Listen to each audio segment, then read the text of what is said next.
Bonjour à tous. Révolution 2, Big Bang des contre-pouvoirs. C'est le sujet traité dans cette vidéo aujourd'hui. Vous allez voir, ça va être très concret. On va parler de médias, on va parler de parlement, de justice, de rite de référendum, de l'ordre national des médecins, de souveraineté du peuple. Bref, je vais proposer, dans la lignée de mes analyses, pas de surprise, mais une rupture totale avec l'ordre oligarchique. Pourquoi je pense au contre-pouvoir? Mais parce que ce mardi 9 novembre à 20h, Macron va parler à tous les Français. Et comme un espèce de tyran, il va annoncer l'avenir de nos vies, de nos libertés. Qu'est-ce que c'est que cette affaire? Sans aucun contre-pouvoir en face? Eh bien non. Parce qu'ils sont dans la main de l'oligarchie, parce qu'ils sont complices, parce qu'ils sont couchés, soumis. Nous allons sortir de cette situation. Vous allez voir, c'est très concret dans cette vidéo. Je compte sur vous pour me dire ce que vous en pensez, ce que vous proposez comme autre solution dans les commentaires. C'est l'objet aussi de ces vidéos. Bien sûr, on ne va pas aborder le sujet ici des contre-pouvoirs de manière complète et exhaustive. Il y aurait tant d'autres choses à dire ou à proposer. Mais on va faire quand même un bel état des lieux et une série de projets pour faire ce Big Bang concrètement, améliorer nos vies, retrouver cette dignité aussi de la conduite de nos vies. À ce sujet, il faut se mobiliser. Le défilé national unitaire de ce samedi 13 novembre, il va être extrêmement important. Le rendez-vous est donné à Paris à 14h, place de l'Opéra. C'est une première et on ira jusque sous les fenêtres de Véran. Il y avait déjà beaucoup plus de monde la semaine dernière. Là, je crois que ça va tripler ou quadrupler, voire plus. Ça dépend de vous et combien de personnes vous ramenez avec vous, avec nos drapeaux français dans la paix, l'énergie. Samedi 13 novembre, rendez-vous 14h, place de l'Opéra à Paris. Je vous attends. Très déterminés, très nombreux. On parlera des blocages. On en parlera avant avec ceux qui sont déjà inscrits. Mais on parlera aussi de la suite, les actions devant les établissements scolaires grâce à l'Association de défense des élèves et étudiants, la DEE, et tout ce que nous allons faire. Et tout ce que nous faisons de manière très concrète, diversifiée, les grèves que nous soutenons, etc. Abonnez-vous à cette chaîne YouTube. Allons vers les 300 000 abonnés le plus vite possible. On vient de passer les 268 000. Plus vous êtes abonnés, plus ça donne de la visibilité à ces vidéos. Ce sont les algorithmes de YouTube. Et puis venez. Venez, dans un même élan, venez aux Patriotes. Prenez cette carte orange de résistant. Je vous le dis pas pour le plaisir, je vous le dis parce que d'abord j'ai envie qu'on soit très nombreux. Et quand on est largement plus de 30 000 adhérents à jour, c'est très nombreux, c'est une force populaire énorme, il faut la rejoindre. Et deux, parce que moi j'arrive à rien faire sans vous. On peut y arriver que dans le collectif. Quand on est une force anti-oligarchique, quand on n'est pas de l'opposition contrôlée, alors on a tous les éléments contre soi. Donc moi je vous attends, adhérez, reprenez votre adhésion annuelle. Le lien pour faire cela se trouve sous la vidéo en description. Il se trouve également en commentaire épinglé en fin de vidéo en cliquant là ou là sur l'écran. Vous choisissez. Sous la vidéo en description également un lien pour faire un don de soutien aux patriotes et donc à la résistance tout entière, nous permettant de financer tout ce qui vient, tout ce qui a été fait. Parce qu'on n'a rien, on n'a pas un centime de l'État ni des banques, nous bien sûr. Adhésion, réadhésion, don, c'est défiscalisé aux 2/3. Pour vous, pensez-y. Bienvenue d'avance à ceux qui adhèrent, reprennent leur adhésion annuelle. Bravo à ceux qui font tout cela et ceux qui font également un don de soutien aux patriotes, à la résistance. Alors, le Big Bang, oui, révolutionnaire, mais au bon sens du terme, bien sûr, des contre-pouvoirs. Parce qu'ils sont complices, ils sont effondrés aujourd'hui, les contre-pouvoirs. Alors, même si cette vidéo ne sera pas exhaustive, complète, elle va quand même parler de choses très importantes, très concrètes. Parce que ces contre-pouvoirs, normalement, ils sont essentiels et qui n'existent plus en France. Et puis, il faut également sanctionner, punir certaines institutions françaises, pas mal d'ailleurs, qui ont trahi ces dernières années. Vous allez voir, je vais vous expliquer. Quand elles trahissent, il faut aussi leur retirer leurs prérogatives, leurs privilèges, leurs pouvoirs, et les donner à d'autres. Alors, on va parler d'abord du Parlement, donc Assemblée nationale et Sénat. Oh, bah là. Alors, vous savez, depuis 2008 que le Parlement a fait adopter le traité de Lisbonne contre la volonté référendaire des Français sur la Constitution européenne qui s'était exprimée le 29 mai 2005. Les Français avaient dit non, le Parlement dit oui à sa place 2 ans et demi plus tard. Il faut maintenant punir, puisqu'il n'en est plus digne, le Parlement et lui retirer son pouvoir de réviser la Constitution. Aujourd'hui, le Parlement peut réviser en congrès à Versailles la Constitution, c'est prévu par l'article 89 de notre Constitution. On lui retire ce pouvoir par une révision constitutionnelle, on le donne uniquement au peuple par la voie du référendum. Donc, seule procédure pour réviser la Constitution en France, il faut que ce soit un référendum obligatoirement. Le Parlement n'a plus ce pouvoir. Ensuite, il y a le problème de l'absentéisme des députés, des sénateurs. La dernière loi de vigilance sanitaire qui a étendu le pass sanitaire, donc votée ce 5 novembre à l'Assemblée, il y avait 64% de députés absents. 64% 2 sur 3. Alors, depuis 1994, c'était Philippe Séguin qui était président de l'Assemblée nationale, il y a un article 159 du règlement de l'Assemblée nationale qui met des sanctions financières pour les députés, théoriquement, quand ils sont présents à moins des 2/3 des séances publiques. Alors ça peut être jusqu'à 4 320 € de sanctions financières, ce qui n'est pas grand-chose vu ce qu'ils gagnent chaque mois. Dans des cas très très exceptionnels, ça peut même monter à 8 500 €. Mais le problème, c'est qu'au moins jusqu'en 2018, ça n'avait jamais été appliqué. En 2018, le président de l'Assemblée nationale à l'époque a dit on va l'appliquer, etc. C'est un peu tombé dans un trou. Donc en fait, ça n'est même pas appliqué. Il y a aussi depuis 2009, il y a possibilité d'être sanctionné de 355 € si vous êtes trop absent dans votre commission. Enfin écoutez, moi je pense aux fonctionnaires qui ne sont pas à leur boulot ou aux salariés du privé qui ne sont pas à leur boulot. Excusez-moi, enfin, ils sont sanctionnés, ils sont virés au bout d'un moment. Donc il faut revoir complètement pour l'éthique d'abord. Ces règles, les appliquer, renforcer les sanctions financières. Pour eux, ce n'est pas grand-chose ces sommes-là. Et puis au bout d'un moment, en cas de récidive, être qu'ils soient révoqués de leur mandat, évidemment. Et puis on peut penser aussi à un quorum nécessaire pour qu'une loi soit valide. S'il y a moins de temps de députés présents, 50% peut-être, on peut le voir ensemble, alors la loi n'est réputée pas votée. Ça me fait penser pour les Français en général, au-delà de l'Assemblée, la reconnaissance du vote blanc, qui me semble être tout à fait légitime et nécessaire. Ça, ce sont des réformes concrètes. 2, sur les juges des libertés. Ils sont en défaillance totale, en complicité totale. Je parle surtout du Conseil d'État et du Conseil constitutionnel. Conseil constitutionnel, je ne vais pas redévelopper totalement ici. Je l'ai fait dans mon discours du 24 octobre qui est en ligne, mon discours de lancement de campagne présidentielle. Et j'avais fait une vidéo spécialement sur le Conseil constitutionnel, qui était Révolution 1. Je l'ai déjà dit, il va falloir le remplacer par un aréopage de citoyens français tirés au sort, qui changeront à chaque loi, qui travailleront bien sûr avec des constitutionnalistes, qui auront interdiction de fréquenter les lobbies et les associations pendant leur travail sur la Constitution, qui devront revenir au texte et au texte pur de la Constitution et non pas à divaguer dans des principes qu'ils inventeraient eux-mêmes. Et on arrête le copinage, les Fabius, les Juppé, et ça, c'est pas possible. Et ces conflits d'intérêts. Voilà l'énorme réforme du Conseil constitutionnel. Sur le Conseil d'État, alors le Conseil d'État, vous savez, il a 2 fonctions. C'est le juge administratif suprême en France, le Conseil d'État.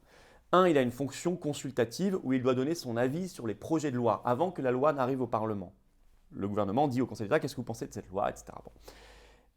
Et ensuite, il a un deuxième rôle, c'est une fois que les textes sont passés, un citoyen peut saisir le Conseil d'État, faire un recours par exemple pour excès de pouvoir ou autre, contre un texte en disant « moi je pense que ce texte ne respecte pas la loi ».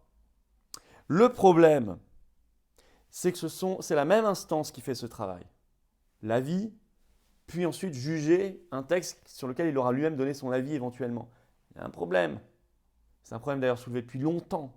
Il faut le trancher une bonne fois pour toutes, séparer en 2 institutions totalement différentes. Pas à l'intérieur de la même institution, une pseudo-séparation. Non, 2 institutions séparées totalement entre ceux qui donnent leur avis et ceux qui jugent, pour qu'il n'y ait plus de conflit d'intérêts possible. Première chose. Deuxième chose sur le Conseil d'État. Il va falloir faire un grand ménage et nommer toute une série de nouveaux juges qui se seront distingués, non pas pour leur copinage, mais pour leur combat pour la défense des libertés, parce que le Conseil d'État est censé être le gardien depuis très longtemps de nos libertés. Il ne l'est plus. Il a validé tout le covidisme, comme le Conseil constitutionnel. Donc il va falloir nommer plein de nouveaux juges, de personnalités qui se seront distingués pour leur défense des libertés publiques. Ça aussi, c'est un sacré Big Bang. Et on y raconte les corporatismes, je peux vous le dire. 3, les médias. On ne va pas être complet non plus ici sur les médias, mais il y a des grandes réformes. Notamment, vous savez, il y a qui possède les médias. Alors ça, c'est un vrai sujet. 9 milliardaires, on sait en France, plus le service public. Mais en fait, finalement, on voit que ce soit un milliardaire ou le service public, parfois, il y a des milliardaires qui assurent un peu plus de pluralisme que d'autres. Le service public, finalement, n'en assure pas tant que ça, voire pas du tout, quand on voit l'état du service public audiovisuel. Donc on se demande si c'est bien qui possède le média qui a un impact, même s'il faut regarder tout ça, mais surtout quel est le régulateur. Aujourd'hui en France, c'est le CSA, Conseil supérieur de l'audiovisuel. Certes, mais ce CSA, s'il était puissant, s'il était libre, s'il incarnait vraiment les Français et les téléspectateurs, si il avait comme critère absolu la diversité, le pluralisme idéologique, le pluralisme d'opinion à la télévision, à la radio. Parce que là, aujourd'hui, il compte le nombre de noirs, de blancs, de jaunes, le nombre de femmes, d'hommes, le nombre de personnes petites, grandes ou je ne sais quoi, les origines, tout ça pose un problème de principe d'abord. Et ensuite, c'est pas ce qu'on demande en premier. Parce que si c'est pour avoir que des gens qui, de toute façon, blancs ou noirs ou femmes ou hommes ou pas, ou etc., pensent tous la même chose, sont tous européistes, sont tous covidistes, sont tous mondialistes, la belle affaire. Ce n'est pas ce que j'appelle la diversité. La vraie diversité, c'est la diversité d'opinion, c'est la diversité idéologique. Et on n'est pas obligé de faire du tribalisme à côté pour connaître l'opinion. Il faut une diversité d'opinion. Et ça doit être ça, le nouveau critère absolu. Aussi bien le faire respecter en quantité, en temps de parole, qu'en qualité, la manière dont vous êtes interrogé, le ton que le journaliste a avec vous, les questions, l'heure à laquelle on vous diffuse, en pleine nuit ou en moment où il y a beaucoup d'audience. Ça doit être recentré complètement sur ça. Alors aujourd'hui, le CSA, c'est 7 membres, un nommé, le président nommé par le président de la République, et 6 conseillers, 3 nommés par le président du Sénat et 3 nommés par le président de l'Assemblée nationale. Ça ne va pas. Copinage à tous les niveaux. Donc il va falloir le remplacer là aussi par un aréopage de citoyens tirés au sort, qui seront renouvelés régulièrement, qui travailleront avec les services actuels du CSA. Ils ne sont pas seuls, comme aujourd'hui, ils ne sont pas du tout seuls. Il y a une administration pour compter le temps d'antenne, etc. Mais ça, c'est beaucoup plus important. 2, les nouvelles missions, je vous l'ai dit, recentrées intégralement sur la diversité d'opinion. 3, possibilité de blâme citoyen contre les journalistes, comme ça existe dans certains pays. Vous pouvez directement, comme citoyen téléspectateur, via le CSA ou directement sur les chaînes, vous plaindre d'une interview, etc. Et il y a des blâmes citoyens contre les journalistes, et au bout d'un certain nombre de blâmes, plus de ce journaliste à l'antenne, c'est terminé. Et quand un média, une chaîne, une radio ne respecte pas la pluralité d'opinions, la diversité, on voit, quand on parle d'Europe, on doit avoir des Frexiteurs. Quand on parle de Covid, on doit avoir des antipasses, etc., etc. Alors, sanctions très importantes, financières, et interdiction de publicité à l'antenne. Ça, je peux vous dire que ça leur fait très très mal quand on les tape au portefeuille. Enfin, je suis désolé, voilà, là aussi, il faut une vraie rupture. 4, contre-pouvoir sur les professionnels. On va surtout parler de l'ordre national, le Conseil national de l'ordre des médecins aujourd'hui.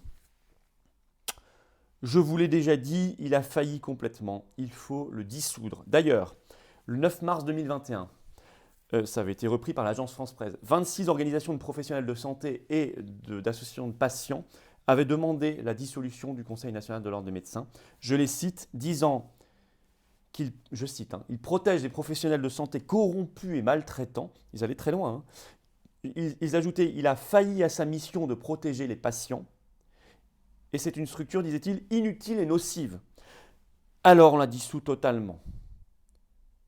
Ce débat de cette tribune du 9 mars 2021 des professionnels et des patients, on la met dans le débat public, on permet aux Français de s'emparer de ce pouvoir. C'est pour ça qu'on a fait une pétition nationale pour la dissolution du Conseil national de l'ordre des médecins. Elle est en lien sous la vidéo en description. Vous pouvez la signer maintenant, la relayer maintenant, la mettre sur vos réseaux sociaux maintenant. S'il y a quelques missions importantes qui sont aujourd'hui assurées par l'ordre, nous les remplacerons par une instance de professionnels tirés au sort.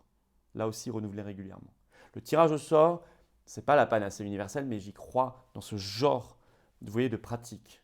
Je l'ai dit à plusieurs reprises. Parce que le sort fait bien les choses, il assure naturellement une diversité. C'est statistique, c'est mécanique. 5. Contre-pouvoir premier, ne l'oublions pas. Principal, c'est le peuple. C'est le seul souverain d'ailleurs normalement. Alors ça veut dire une pratique courante du référendum. Plus la possibilité du RIC, référendum d'initiative citoyenne, qu'il faut mettre dans la Constitution, et RIC sur tout sujet. Plus, sinon ça ne sert à rien, rendre au peuple sa souveraineté, c'est-à-dire rendre à la France sa souveraineté, souveraineté nationale pour la France, souveraineté populaire pour le peuple français. Donc sortir de toutes les instances supranationales mondialistes par le Frexit, sortie de la CEDH aussi, sortie de Schengen aussi, sortie de l'OTAN aussi, sortie au moins suspension de l'OMS tant que on n'a pas réglé les conflits d'intérêts, le financement problématique, etc., etc. Le peuple. Vous voyez, tout ça, toutes ces propositions, très dites-moi ce que vous en pensez en commentaire. C'est une véritable rupture avec l'ordre oligarchique. Oui, ça, c'est un Big Bang. Ça, je le mets dans le débat. Ça, nous allons le mener, le conduire jusqu'au bout. Pour une société, un pays beaucoup plus sain, pour un fonctionnement beaucoup plus efficace, pour recréer de la confiance aussi entre tout le monde. On doit faire tout ça. J'en suis intimement persuadé, convaincu, je le porte avec force. Tant pis si personne d'autre quasiment ne porte ça. Je le fais. Je veux que ça prospère dans l'opinion publique. Samedi 13 novembre, rendez-vous 14 h, place de l'Opéra à Paris. Je vous attends, défilé national unitaire. Allez sur les-patriotes.fr, en première page, vous voyez tout ce que nos référents et militants partout en France organisent. Bravo à eux, bravo aux bénévoles. À ce sujet, aidez-nous, rejoignez-nous, venez aux Patriotes. Vous pouvez le faire déjà en vous abonnant à cette chaîne YouTube. Dès maintenant, allons aux 300 000 abonnés. Hop, vous cliquez, ça prend 2 secondes pour s'abonner. Et aidez-nous, rejoignez-nous ici pour la libération nationale, pour nos belles valeurs, nos beaux combats. On les mène ensemble, tous ensemble, et on y arrivera ensemble. Ben oui. Alors le lien pour adhérer ou reprendre son adhésion annuelle aux Patriotes se trouve sous la vidéo en description, il se trouve en commentaire épinglé et ici et là, vous voyez, en cliquant directement sur l'écran, vous choisissez. Sous la vidéo en description, également un lien pour faire un don de soutien aux Patriotes et donc à la résistance tout entière. Adhésion, réadhésion, don, c'est défiscalisé aux 2/3 pour vous. Bienvenue d'avance, bienvenue d'avance. Bravo à ceux qui reprennent leur adhésion annuelle également. Bravo à ceux qui font un don de soutien aux Patriotes et donc évidemment au combat et à la résistance tout entière. Vive la France!